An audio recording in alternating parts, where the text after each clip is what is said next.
First of all, thank you for a wonderful evening.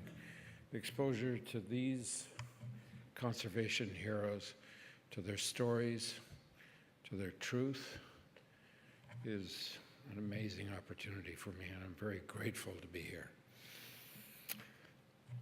And now, Russ Mittermeier, my friend Russ. When I was asked to introduce Russ, I had just one question. To whom? Because if you work in conservation, you know Russ Mittermeier. Because Russ, he's had the sort of career that everyone else dreams about. A good conservationist might get a plant or an insect named after them. Russ has described a total of 18 new species of primates and has 8 primate species named in his honor. A good conservationist may chair an IUCN specialist group for a few years. Russ has chaired the primate specialist group for 40 years. A good conservationist may secure an affiliation with a top institution or NGO, Harvard, Dartmouth, Stony Brook, WWF, Conservation International, and most lately, Global Wildlife Conservation. Russ has affiliated with all of these and more. A good conservationist gets into the field. Russ has probably spent more time in more tropical forests than any other conservationist on Earth. He is quite simply a hero for nature. I've known Russ for a long time now, through our work together at Conservation International and in other enterprises. Russ is someone who cares deeply, passionately, and with an exquisite intelligence for protecting nature. His heart and his mind have done more for this planet than just about anyone. So all I really have to say is this. Thank you, my friend. Thank you for your lifetime of service to nature. And congratulations on an award amongst this quality of company that you have so well earned. Ladies and gentlemen, please rise and welcome the winner of the 2018 Indianapolis Prize and the Lilly Medal, Dr. Russell Mittermeier.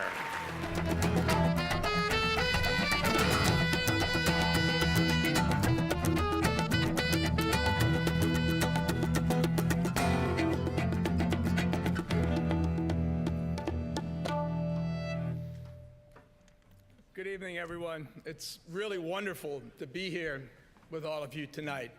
Now, my son, John, was just giving me a hard time about using a rope to get up the Volksberg, but what the heck? At least I can still get up it, right? I want to start off by saying what an incredible honor it is to be the 7th recipient of this amazing prize, which in many ways has become the Nobel Prize for Wildlife Conservation.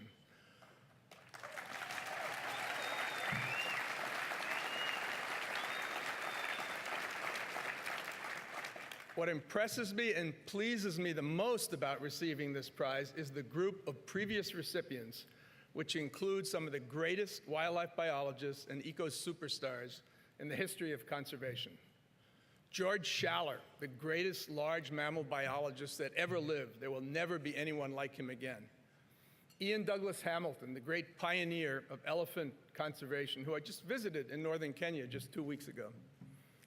George Archibald, whose exploits in crane conservation in some of the most difficult places on Earth should be a model for State Department diplomacy.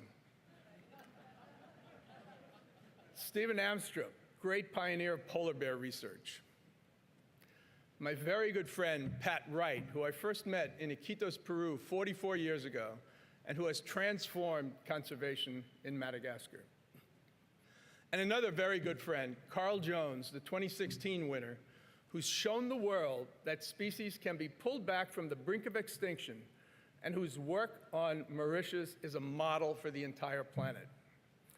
And it's no exaggeration to say that hardly a week goes by these days when I don't cite Carl's work on birds like the pink pigeon, the Mauritius kestrel, and the echo parakeet as examples of what we should strive for every day. When I heard that Carl won the prize 2 years ago, I was absolutely delighted because I remember a bus ride that we took together in 2014 when we were both finalists. We were discussing the future of the prize, and I said, Carl, you really should win this prize the next time around. He replied saying, no, Russ, you should be the next winner. And here we are together, both having won the Indianapolis prize on successive occasions.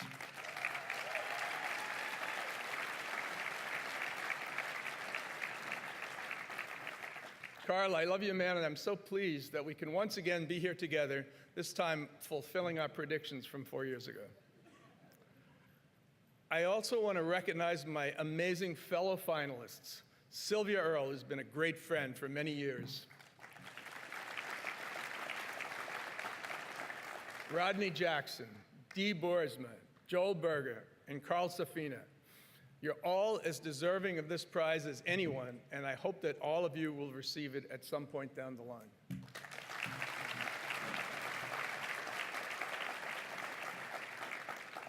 I would also like to recognize my family members, almost all of which are here, and I hope you guys will stand up. My first ex-wife, Isabel Constable.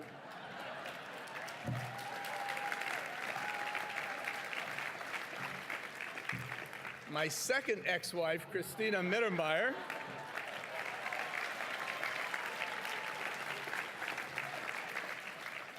My partner, Hiromi Tada.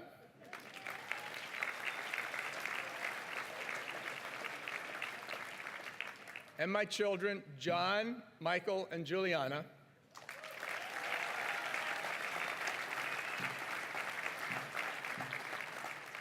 I've been incredibly fortunate in having such a great family, and I'm absolutely delighted that each and every one of you is in the conservation business.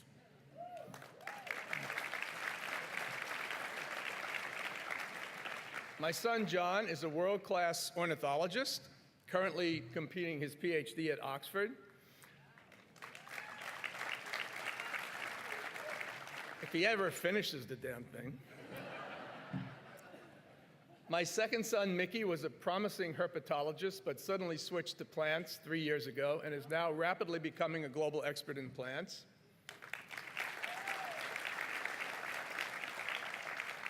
And he's here with his partner, Caroline Sparks. And my delightful daughter, Juliana, currently a junior at the University of Victoria in British Columbia, who's threatening to become a primatologist like her dad. We'll see. Isabel and Hiromi are both committed conservationists with very broad travel experience, and Christina has become a world-renowned photographer of wildlife, wildlands, and indigenous people with more than 1 million followers on Instagram. I think it's fair to say that she's already much more famous than I've ever been. You guys are my inspiration, and my success with you, in spite of being an absentee father and husband most of the time, is without a doubt my greatest lifetime achievement, and it's a never-ending source of great satisfaction as well as hope for the future.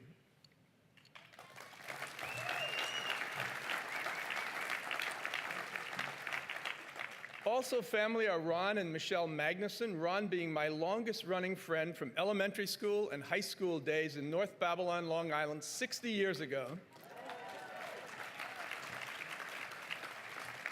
and who had more of an influence on my life than he probably realizes. And Anders and Carol Rodin. I've known Anders for 50 years. He's my best friend from Dartmouth College, and he's one of the 2 or 3 greatest experts on turtle conservation in the world.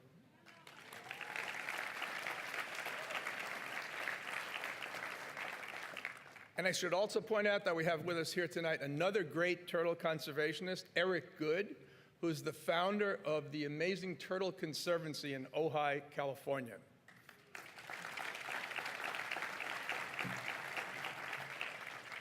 Special tribute also to my long-term staff, Ella Outlaw, my executive assistant for more than 30 years, who unfortunately could not be with us here tonight because of a family issue. Jill Lucena, who's worked with me for more than 20 years. Jill, where are you? Stephen Nash, the greatest primate illustrator ever, and his wife Lucy. Anthony Rylance, one of the world's leading primate conservationists, who's been a close friend for more than 40 years. And the incredible Bill Constant, who's worked with me on and off since 1980.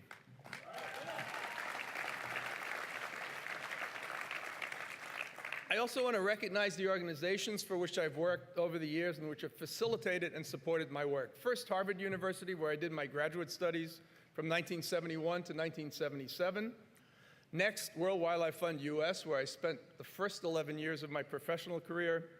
Then Conservation International, where, as Harrison mentioned, I spent 28 years, and which is represented here tonight by Daniela Rake, who is the head of our Americas program, John Kuchal and Rodrigo Medeiros, and also former CI board member Judson Green and his wife, Joyce.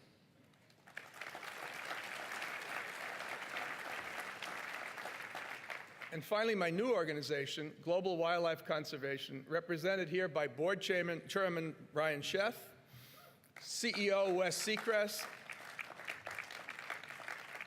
President Don Church, COO Alex Quintero, and CMO Tabitha Upshur.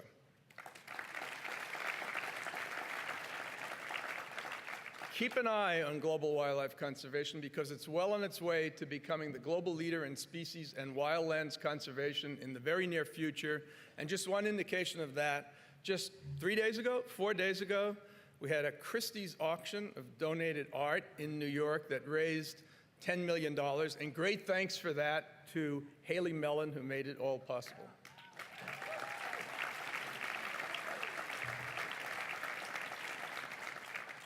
Special acknowledgement also to the Species Survival Commission of the International Union for Conservation of Nature, represented here by its current chair, John Paul Rodriguez from Venezuela.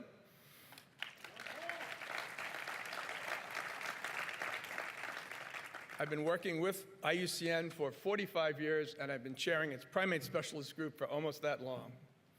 And I should also note that we have two other specialist group chairs here tonight. Finalist Dee Boersma, who chairs the Penguin Specialist Group, and Rod Mast, longtime chair of the Marine Turtle Specialist Group, and his wife, Angela, who've been close friends for more than 35 years. The SSC, the Species Survival Commission, is the largest and greatest network of species conservationists in the world, more than 7,000 members, and I've had the privilege of working with them for a very, very long time. I also want to give special recognition to my very good friend of the last 25 years, Harrison Ford, in my opinion, the greatest actor of all time.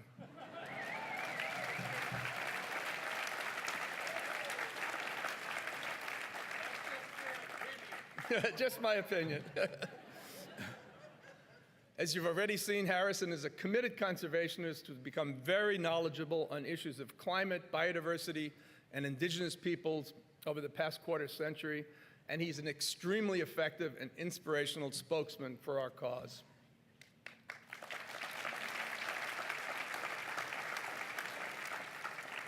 And what could possibly be more appropriate than having Indiana Jones present here at this year's Indianapolis, Indiana Prize Ceremony.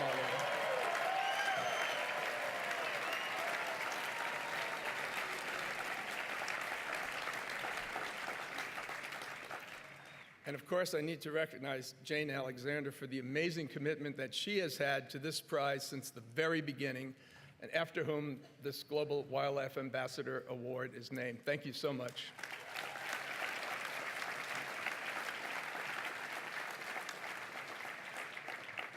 Last but certainly not least, I want to recognize those who've made the Indianapolis Prize a reality. Mike Crowther, who came up with this wonderful concept more than 15 years ago.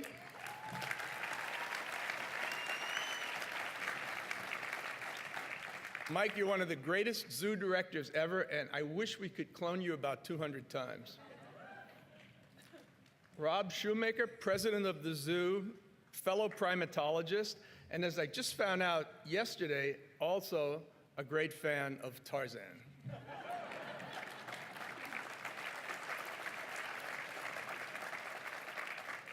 Karen Burns and her amazing team.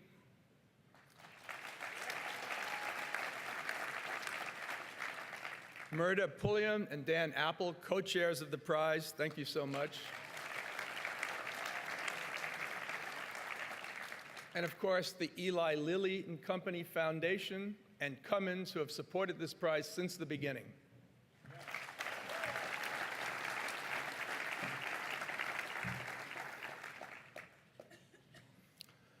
And keep going, keep scrolling. Now, people often ask me how I got into this business in the first place. Well, it's very simple. I never thought seriously about other career options because this is what I've wanted to do ever since I was a little boy. And I attribute this to two factors. First, my mother, who was a German immigrant and a housewife, really loved animals, and she conveyed this to me early on, taking me to the Bronx Zoo and the American Museum of Natural History almost weekly as I was growing up in the Bronx and Brooklyn. And second, the legend of Tarzan, created by the author Edgar Rice Burroughs. I discovered the Tarzan films, comic books, and movies very, very early on, and I decided that I was going to follow in the footsteps of Tarzan. When my mother tried to enroll me for first grade in a Catholic school in the Bronx, I told the head nun that I wanted to be called Tarzan, or I wouldn't go to their lousy school. But with a little help from my mother, they accepted me anyway. When they asked me later in first grade what I wanted to be, I immediately responded, jungle explorer, which today would translate as wildlife conservationist. And I spent the rest of my educational career preparing myself to make this a reality, learning several languages, and starting with my first trip to the tropics at age 17, and my first tropical forest research on howler monkeys in Panama at age 20. So why am I here? What do I see as my most significant accomplishments, and what do I consider the greatest challenges as we move forward in the critically important next couple of decades of this century? The decades that will unquestionably determine whether or not our planet's amazing biodiversity, and this is still the only planet in the entire universe where we know with certainty that life exists, whether or not it survives intact for future generations. Perhaps my greatest contribution has been an unwavering commitment to species conservation, using turtles and primates as models, and not losing focus of the fact that without species conservation, all other efforts are doomed to failure. Species are the basic building blocks of ecosystems, and ecosystems and the multitude of services that they provide are essential to our own survival as well as that of the rest of the natural world. And it's just not acceptable to sit idly by and let species go extinct, which is why I and a growing number of my colleagues have become strong advocates for the concept of zero extinctions. I've really focused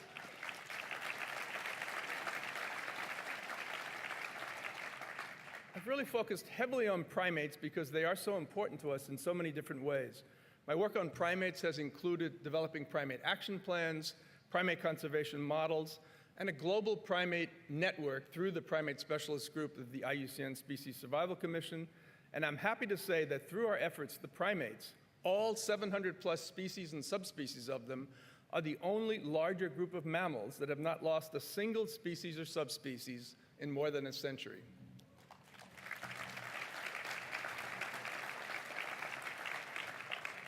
I'm very pleased that a couple of key members of our Primate Specialist Group are here tonight.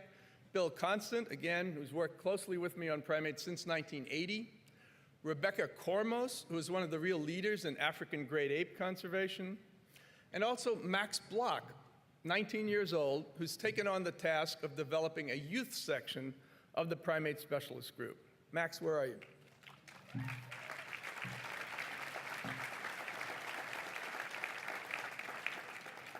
I've also spent a lot of my career developing and publicizing priority-setting mechanisms for biodiversity conservation in recognition of the fact that we can't do everything simultaneously and that we really need a strong focus on those regions and those countries with the highest levels of species diversity and the highest degree of threat. The most important of these has been the concept of biodiversity hotspots, first created by Norman Myers back in 1988. I adopted this concept early on and helped to turn it into the single most important priority-setting tool in the history of conservation. In a nutshell, the hotspots concept highlights the fact that more than 40% of all vertebrates and more than 50% of all plants are endemic to only about 2% of the land surface of the planet, most of which is under severe threat. This includes places like Madagascar and the Indian Ocean Islands, where Pat Wright, Carl Jones, and I have spent so much of our time, the Atlantic forest region of Brazil, where I've focused a lot of my attention over the years. And I should also recognize here Karen Stryer of the University of Wisconsin, who has over the past 35 years carried out the greatest long-term study of a primate in South America, focused on the muriqui, the largest of the South American monkeys, and who, by the way, was my lead nominator for the prize. Karen, thank you.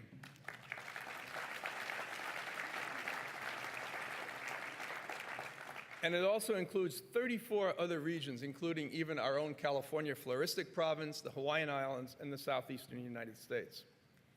Think about that. More than 50% of all plants and more than 40% of all mammals, birds, reptiles, and amphibians in just 2% of the land surface of the planet and found nowhere else. And more than 80% of those species that are most endangered with extinction. So just looking at those numbers, I think you can understand why I've spent so much of my time and effort over the past half century focused on these places. The hotspots concept has also been successful in raising well over $1 billion over the past quarter century, with one of the best examples being the Critical Ecosystem Partnership Fund, which has spent nearly $250 million on hotspot conservation over the past 17 years and is represented here tonight by its executive director, my very good friend Olivier Langrand, and his wife Fanja.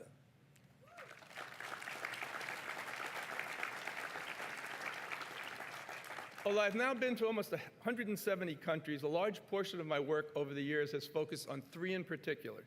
My favorite is undoubtedly Brazil, which has by far the largest tropical rainforest on Earth, and not surprisingly, is the world's #1 country for primates.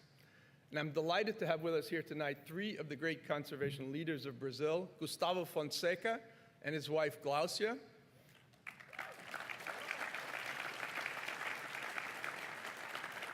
Gustavo is director of programs at the Global Environment Facility, the world's largest funding mechanism for biodiversity conservation. Claude Gascon, program unit manager at the Global Environment Facility, and his wife Patricia. Claude is actually French-Canadian, but like me, an honorary Brazilian. And Rodrigo Medeiros, executive director of Conservation International's Brazil program. My next favorite is Suriname, which has already been mentioned in the video, a largely overlooked country that is also part of Amazonia and sits immediately to the north of Brazil. Suriname is a truly unique and very special place that has the highest percent rainforest cover on Earth, an astonishing 94%, and where we've worked to protect 8.8 million hectares of reserves and indigenous lands. That's an area roughly equivalent in size to the state of Indiana, and inhabited by only about 2,000 Amerindian people. Think about that, an area of pristine forest the size of Indiana with only 2,000 people in it. I did my thesis in Suriname in the mid-1970s. I've been going there for the past 43 years, and I'm very pleased tonight that we have with us here tonight John Goode, who runs Conservation International's program in Suriname.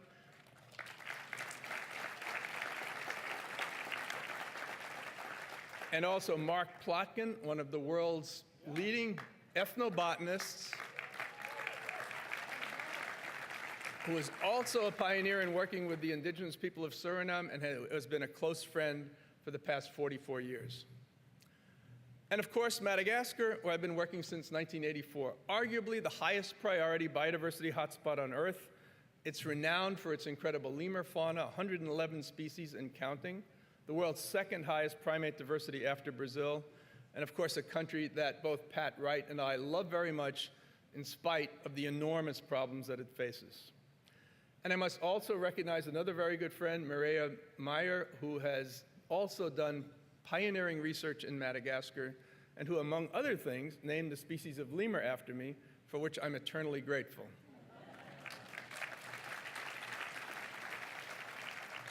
Okay, so to wrap up, given all the challenges that we face in wildlife conservation, what can we do, and what are some of the most cost-effective solutions?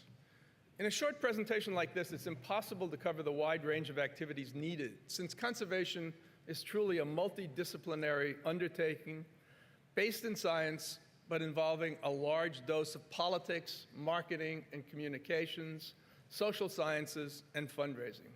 So I'll just highlight a few things that I think are absolutely essential. First of all, protected areas.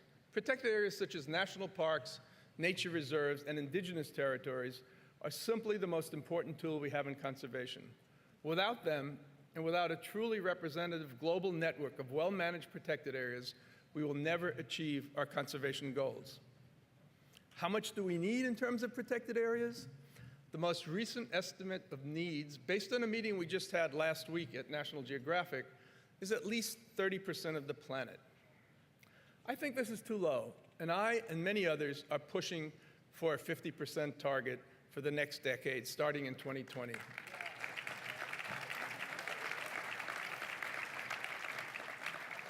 Second, we need to demonstrate clear economic benefit to local communities living in close proximity to the highest priority areas for conservation, so that they are fully engaged and bought into what we're trying to achieve and understand fully how it can benefit them. After experimenting with dozens of different options over the years, I've come to the conclusion that ecotourism is perhaps our best and most immediate tool. It brings clear benefits to local people, it strongly enforces the message that conservation is an asset, and it creates a global community of supporters for conservation. I'm sure that many of you have traveled to remote destinations, perhaps as part of the Indianapolis Zoo's travel program, and probably had a life-changing experience as a result. Please continue to visit these wonderful places, because in doing so, you're making a huge contribution to conservation. Now, what about the funds needed for conservation? Well, I've seen many studies over the years that indicate that the global need for biodiversity conservation is in the tens or hundreds of billions of dollars, and that's probably true. These are nice, ambitious numbers, but perhaps not achievable in the very limited time frame we have available to have an impact. Over the years, I've become a big proponent of small grant funding mechanisms that deliver relatively very small amounts of money to those people who are on the front lines of conservation, very often small, local, highly dedicated groups working in the remote areas where so many of the wildlife conservation challenges exist. Such mechanisms emphasize rapid delivery and minimum bureaucracy, and I've been involved in the development of a few of these that have worked wonders with small amounts of money. The best example of this, perhaps, is the Margot Marsh Biodiversity Foundation, the entire board of which is represented here tonight. Bill Grisky, Bill Constant, Rick Barangi, Thane Maynard, and Ken Glander. Please stand up.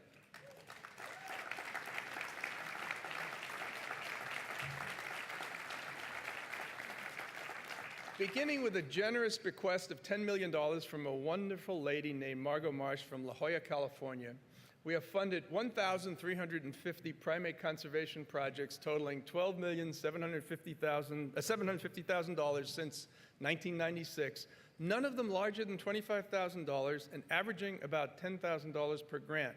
And we still have $5 million left in the bank. So while I would love to have $10 billion or even $100 million in hand over the next decade, I'm convinced that we could truly change the conservation world if we just had $1 billion managed in the same way in which we've managed the Margot Marsh Biodiversity Foundation.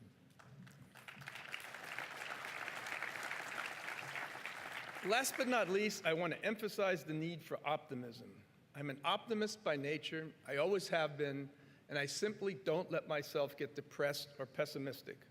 We will always have challenges, setbacks, and obstacles, and we need to recognize that there are simply no final victories in conservation.